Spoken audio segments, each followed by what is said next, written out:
One day, my husband approached me and inquired, "Hey, how much money do we have in that safe?" I couldn't help but chuckle and replied, probably around $500,000 in total. Now, the following day, upon returning home, I discovered a signed divorce paper on the living room table. Both my husband and the vault were gone. My name is Helen, a 58-year-old working housewife who still puts in diligent effort at my job. You see, my hobby is saving money. Ever since my childhood, my mother opened a savings account for me, teaching me that depositing money in the bank would make the numbers in my passbook grow. I found it incredibly enjoyable to witness this growth. Starting with just $1, I would deposit a little bit at a time, relishing the experience of watching it accumulate. As my savings grew over the years, earning a few cents in interest annually became a delightful surprise to my younger self. With a fondness for money and understanding how it works, I pursued a career as a financial planner, offering advice on asset management. One day, a college friend approached me concerned about an old childhood friend who was in serious trouble due to debt. They asked if I could offer some advice, and intrigued, I agreed to meet with him. This friend, named Mark, was a handsome man with a refreshing smile. He shared his story, confessing his love for gambling and the struggles he faced in making ends meet. Feeling sympathetic, I offered Mark some guidance. Given his precarious financial situation, I advised him to consolidate his debts and reduce his monthly payments to better manage his life. As my friend had asked for my help, I willingly lent a hand. Looking back now, I realized that perhaps I had developed a slight crush on Mark during our interactions. Little did I know that this would lead to a series of troublesome events. Against the advice of my friend, Mark and I decided to get married, believing that our union would help us face his debts together. Due to my stable income and financial expertise, most of Mark's income went towards paying off his debt. I made sure he severed ties with his parents to prevent the debt from escalating. Additionally, I provided Mark with a monthly allowance of $500. However, when Mark decided to cut ties with his parents, they responded with anger and resentment. His mother labeled him an ungrateful child, regretting ever giving birth to him. His father too expressed his discontent, desiring to confront me for what he considered thieving behavior. It was clear that they believed Mark belonged to them as a means to repay their debts. Exhausted from dealing with his parents' debt for so long, Mark finally stood up for himself, declaring he was not their ATM. He returned to me, feeling relieved to be free from their constant reminders of the financial burden. Soon after, we welcomed a son, Kevin, who bore a striking resemblance to Mark.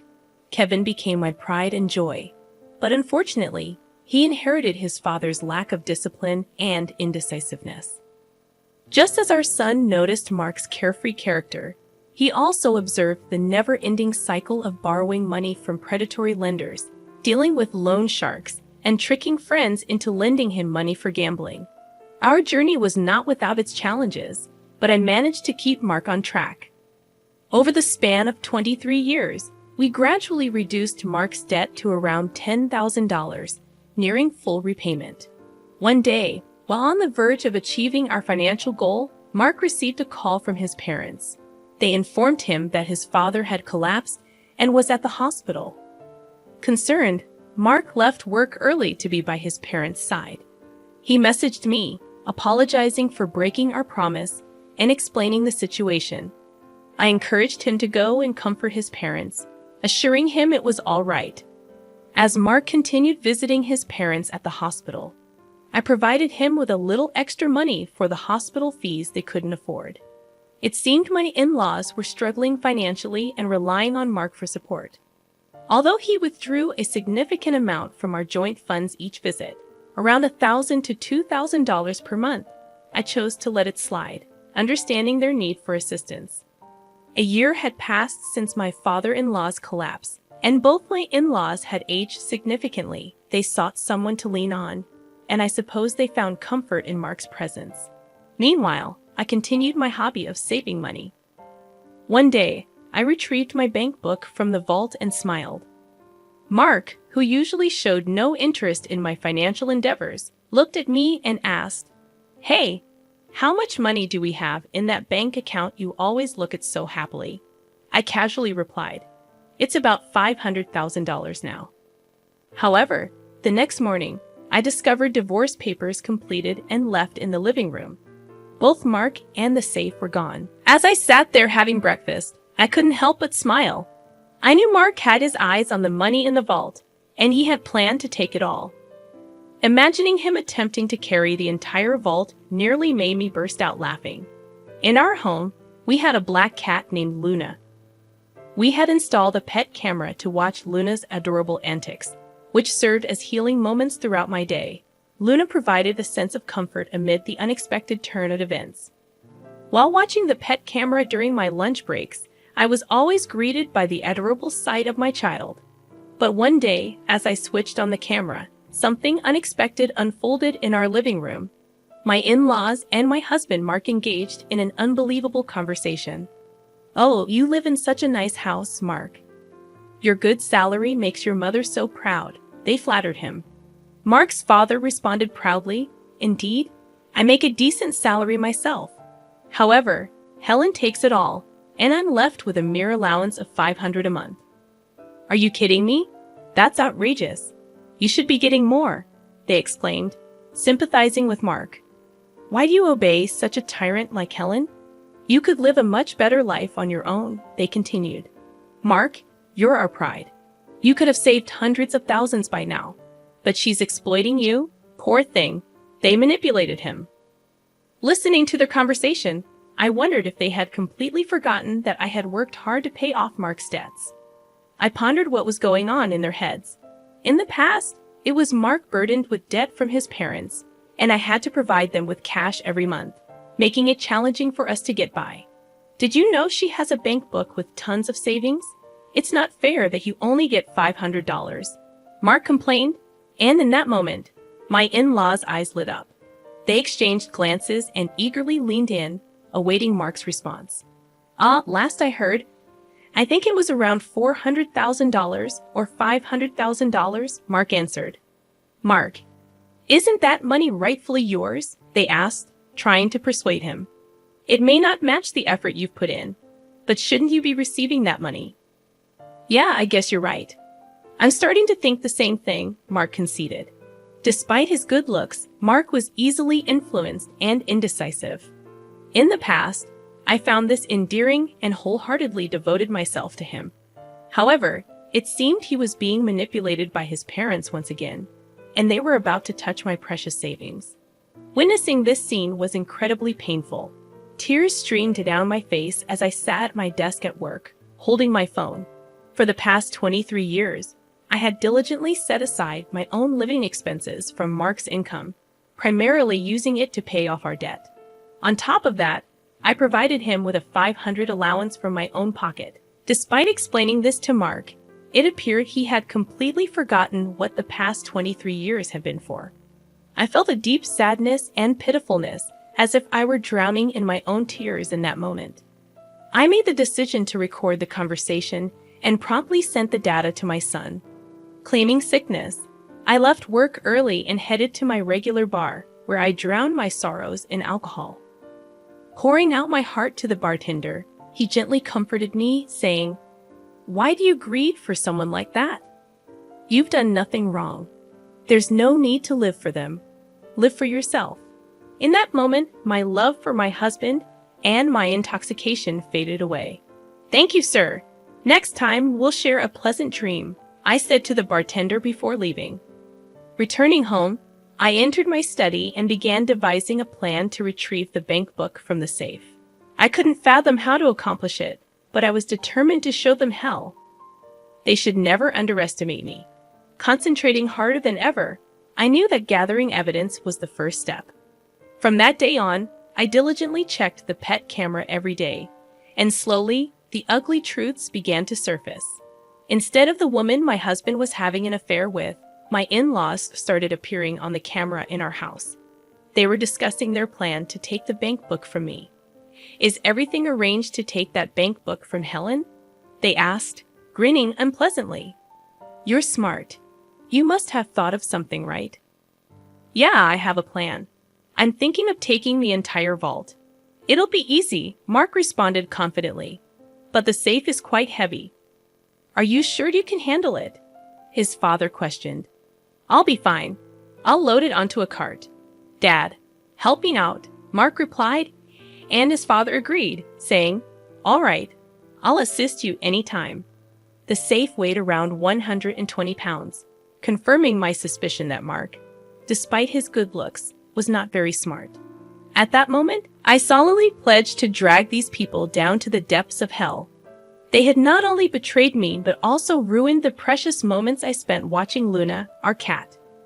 Witnessing my husband's infidelity through the camera was a painful blow. I had hoped to find solace in Luna's presence, but even she seemed scared and wouldn't show up. These people had shattered my peace, but I vowed to punish them severely. One day, while I was working, I activated the pet camera once again. This time, it wasn't the woman my husband was having an affair with. Instead, it was my in-laws at our house, discussing their plan to take the bank book from me.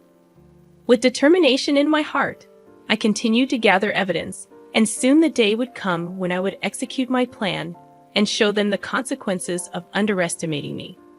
Facing the reality of my impending divorce, I found myself strangely accepting of the situation.